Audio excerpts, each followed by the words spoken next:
Hey everybody, Starguy here. As always, thank you so much for tuning in. Today we're going to be talking about how Jedi attune to the Force. They don't all just tap into it through their mind and interact with the Force in the same way. No, no, no. Could not be that simple. Of course, they access it in different ways based on their personality, their specific attunement to the Force, different traits that they don't go into a whole lot of detail about, but let's explore it now.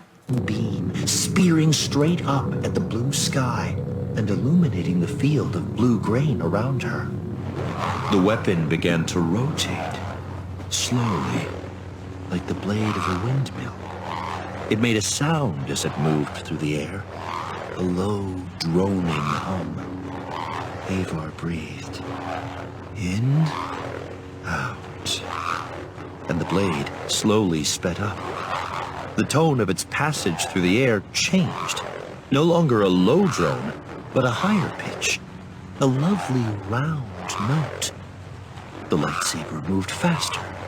Its blade now too fast to see. A green circle of light with a shining metallic center. It was beautiful.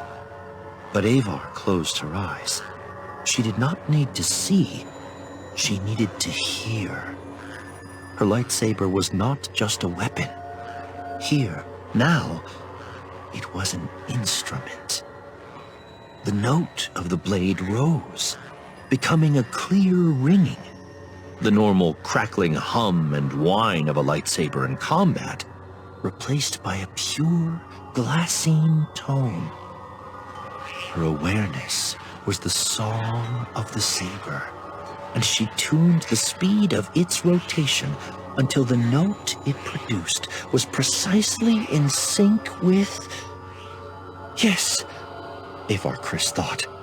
I hear it. Her mind snapped outward, the saber song chiming in harmony with the larger chorus of the Force. In a single instant, becoming the entire system and everything within it, and more particularly, every single Jedi, each connected to the Force in their own way. What she heard as a song, Elzar Mann saw as a deep, endless, storm-tossed sea.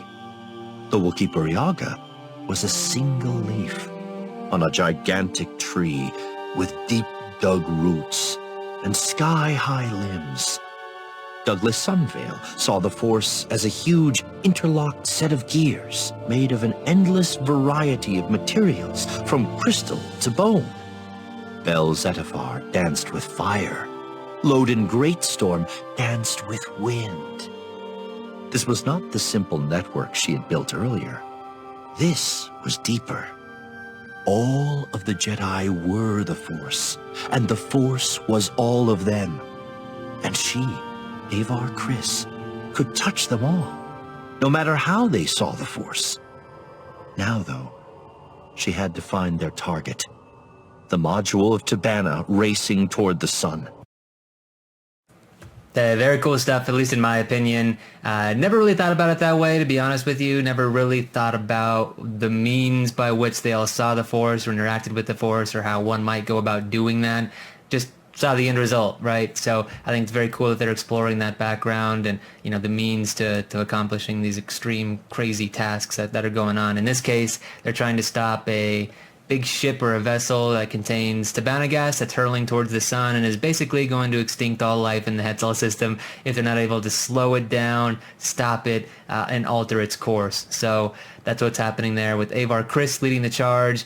Very cool Force power. A lot like battle meditation that we've seen in the past with some of the ancient Sith and Jedi, but a little bit different too. I mean, to my knowledge, that was more enhancing your Force awareness, your abilities, your strength, your reflexes, allowing you to focus on the task at hand.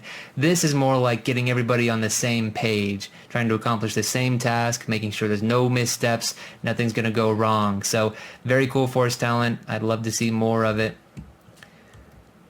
Loden Greatstorm, honestly, one of my favorite new Jedi Masters, Jedi period, in the new series that's rolling out here with the High Republic. I love Loden. He has some hilarious moments. He's strong. He's wise.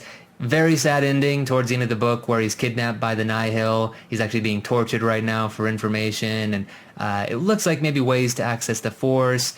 Marchion Ro, the eye of the Nihil, is trying to learn as much as he can about the Jedi. So I hope that he gets saved, gets rescued, but as of right now, nobody even knows that he's still alive. So unfortunate, and I hope that he has a redemption arc coming here soon, because I would personally love to see Marchion Ro's head on a table. So we'll see what happens going forward.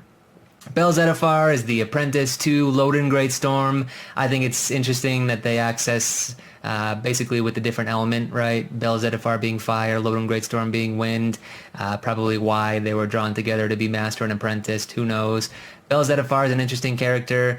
Seems like he's still got a ways to go. I mean, you've got these young prodigy Jedis that are taking the trials at 15 in this, the High Republic, whereas Bell Zettifar is 18. He's still struggling with some of the basics, at least in my mind, what seems to be the basics. Loden Greatstorm was trying to teach him how to levitate and basically halt his falling when he's jumping off cliffs and things like that. So still hasn't quite mastered some of that stuff, but he was made Jedi Knight at the end of the story. Unfortunately, Loden Greatstorm was not there to witness it. Just kind of heartbreaking there at the end. But again, redemption arc's coming. Bell Zettifar is going to feel him in the next book. He's going to rescue Loden. It's going to be a happy, happy reunion. I can feel it. Douglas Sunville, not a whole lot about this guy in the books, and fortunately they made him look like a bit of a fool in the book, if I'm being honest. He is convinced that, no, we have this under control, the hyperlanes are safe, things are we're getting things back in order, essentially, and he's basically making sure everyone feels safe, feels comfortable, and what happens, an emergence pops in. Actually, it's not an emergence, it was actually the Nihil tampering with the ship, but still, it was not safe. It made him look silly.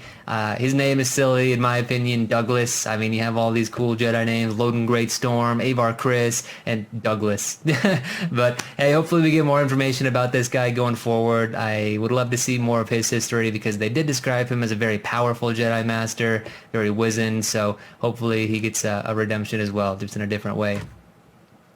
Yaga, Wookiees easily one of my top 3 favorite races in Star Wars. So happy to see Wookiees making a return to the Force. I know that they're mentioned in the cartoons, but they're very minor characters, at least in terms of being Force users. And to me, it seems like they should be very widely renowned for using the Force, right? I mean, Wookiee planet Kashyyyk, full of life, full of nature, should be easy to tap into the Force there, but hey, at least we're getting some now. And Yaga is an empath, essentially. He can feel emotions, and he's actually the reason why the Jedi didn't go on a mass murder spree throughout this whole Legacy Run debacle. He actually senses that there are people aboard these vessels and stops the Jedi before they're about to start gunning these emergencies down. So kudos to you, Yaga. Kind of saved the day there, buddy. Elzar Mann, definitely my number 2 favorite here. I love Elzar Mann. He's very eccentric. He does what I would do if I had the Force, right? He's tapping in. He's trying to find different uses of the Force. He's not treading the common path that everybody else is treading. If I had the Force, I'm looking for every potential use of it. I'm exploring new powers. I'm training. I'm practicing. I'm mastering every single ability. And he's kind of shunned from the Order for these experiments for some reason, which I totally don't understand.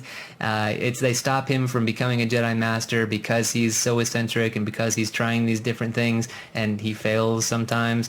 It doesn't make sense to me, but hey, he finally makes the rank of Master towards the end of the book, and I hope to see great things from Elzar in the future. And we already talked about Avar. She's a badass. Let me know what you guys think. I, again, never thought about the Force in this way, and I'm trying to think of the way that maybe I would tap into the Force if it were me personally, and my love of plants combined with my love of animals. I don't know, maybe just like some big root that's growing and barking in my ear at the same time. I don't know. It's hard for me to visualize that, but let me know about who your favorite character is here in the High Republic so far. Again, mine is Loden Greatstorm. He's awesome, and I hope he gets the redemption arc. We'll catch you guys in the next one.